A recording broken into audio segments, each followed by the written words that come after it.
ఎవరు జర్నలిస్ట్ అని నేను అడగదలుచుకున్న అధ్యక్ష, జర్నలిస్టులని వేదిక మీద నుంచి ఐఎన్పిఆర్ లేకపోతే డిఏవిపి ఆమోదించిన పత్రికలు ప్రసార సాధనాలు వాళ్ళు ఇచ్చే ఐడి కార్డులు ఉన్నోళ్ళు జర్నలిస్టులా? ఎవడు పడితే వాడు ఏదో ఒక ట్యూబ్ పెట్టుకొని మమ్మల్ని ఇష్ట రాజ్యంగా అధ్యక్ష, ప్రజా జీవితంలో ఉన్నాం కాబట్టి నిజంగా ఓపిక పడుతున్నాం అధ్యక్ష, రక్తం మరుగుతుంది. ఏంది భాష అది అధ్యక్ష? కుటుంబ సభ్యులను అంతేసి మాటలు అంటుంటే అసలు మీరు మనుషులా అని నేను వాళ్ళని అడగదలుచుకున్నా అధ్యక్ష. మీకు భార్య బిడ్డలు లేరా? తల్లిదండ్రులు లేరా? మీ అమ్మనో నీ చెల్లినో నీ భార్యనో ఈ రకంగా మాట్లాడితే నువ్వు ఇంతవా అని నేను అడుగుతున్నా. ట్విట్టర్లో పెట్టినోని, అరెస్టును ఖండించినోని. నా భార్య నా బిడ్డను తిడితే నాకు నొప్పి అవుతుంది, కానీ నీకు ఒక ఆడపిల్లను అవమానిస్తుంటే నీకు నొప్పి కాదా? ఏ సంస్కృతిలో ఉన్నారని నేను అడుగుతున్నా అధ్యక్ష.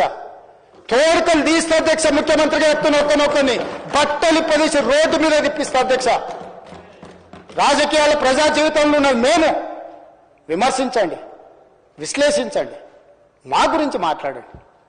ఆడబిడ్డల గురించి, ఇంట్లో ఉన్న ఆడోళ్ళ గురించి మాట్లాడే సంస్కృతి ఎక్కడి నుంచి వచ్చింది అధ్యక్ష? తెలంగాణ సమాజం ఇదేనా? రజాకర్లకు, నిజాంలకు, భూస్వాములకు, పెత్తందారులకు వ్యతిరేకంగా పోరాటం చేసిన స్ఫూర్తి ఓ రామ్జీవ్ గోండ్, కొమరం భీమ్, ఓ చాకలి ఐలమ్మ, ఈ ప్రాంతంలో దొడ్డి కుమరయ్య, ఓ సర్దార్ సర్వాయి పాపన్న గౌడు ప్రాతినిధ్యం వహించిన ప్రాంతం ఇది అధ్యక్ష. ఇది ఒక చైతన్యమైన ప్రాంతం. ఈ చైతన్యమైన ప్రాంతంలో ఎదిరించి నిలబడ్డాడు మునగాడు. ఆధిపత్యాలకు వ్యతిరేకంగా నిలబడి కొట్లాడిన గడ్డ ఇది. ఈ సంస్కృతిని మొత్తం సర్వనాశనం చేసి ఒక విష సంస్కృతిని నోటికొచ్చింది మాట్లాడి వాటిని పోస్టు చేయించి ఏం పైశాచిక ఆనందం అని నేను అడుగుతున్నా అధ్యక్ష. వాళ్ళు తిట్టిన తిట్లకు నా పేరు తీసి మీ పేరు రాసుకోండి. ఆడ మీకు అన్నం తినబుద్ధి అవుతుందో నేను చూస్తా. తెలంగాణ రాష్ట్ర ముఖ్యమంత్రి అయితే బలహీనం అయిపోయినట్ట అధ్యక్ష? అట్లా అనుకుంటుర్రా? ఓపిక పట్టిన అధ్యక్ష, నేను మర్యాదకుంటున్నా. మీకు ఎంతమంది ఉన్నారో తెలియదు. నాకు చికాకు వచ్చిందని తెలిస్తే లక్షలాది మంది పిల్లలు రోడ్డు మీదకి వచ్చి బట్టలిప్ప తీసుకొడతారు అధ్యక్ష ఒక్కడినొక్కడిని. నేను వద్దంటున్నా కాబట్టి, చట్టాన్ని గౌరవిస్తా కాబట్టి, చట్టాల పట్ల, శాసనాల పట్ల, ఈ భారత రాజ్యాంగం పట్ల మాకు సంపూర్ణమైన విశ్వాసం, నమ్మకం ఉంది కాబట్టి ఏమనుకుంటూ ఊరుకుంటున్నాం అధ్యక్ష. అది మా చేతగాని కణం కాదు.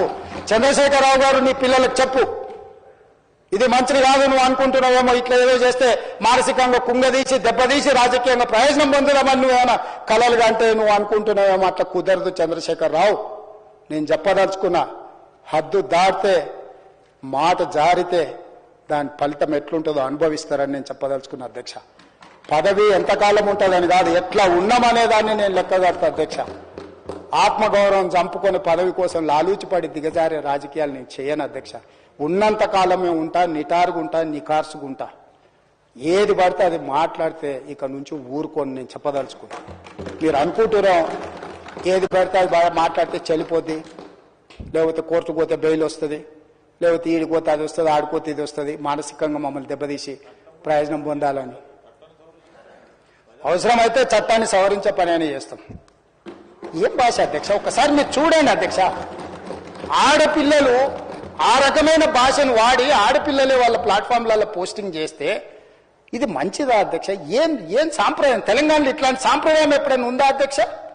తెలంగాణ ఉద్యమం సందర్భంలో కూడా అంత పెద్ద ఎత్తున భావోద్వేగాలు ఉన్నప్పుడు కూడా ఇలాంటి భాషా ప్రయోగం జరగలేదు అధ్యక్ష.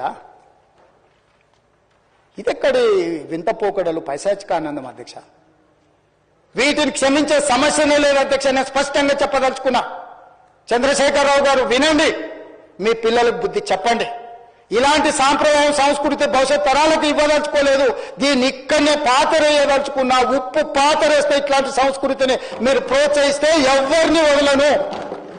ప్రజాస్వామ్యయుతంగా ప్రతిపక్షంగా మీరు మాట్లాడండి, చెప్పండి, విమర్శించండి. దాన్ని సరిదిద్దుకోవడానికి మా ప్రభుత్వం సిద్ధంగా ఉంది. గౌరవిస్తాం. భారతీయ జనతా పార్టీ కూడా మా ప్రతిపక్ష పార్టీ. వాళ్ళ కేంద్రంలో అధికారంలో ఉండ్రు, అధికారాన్ని మన రాష్ట్రానికి ఉపయోగించేదానికి చేస్తున్నాం.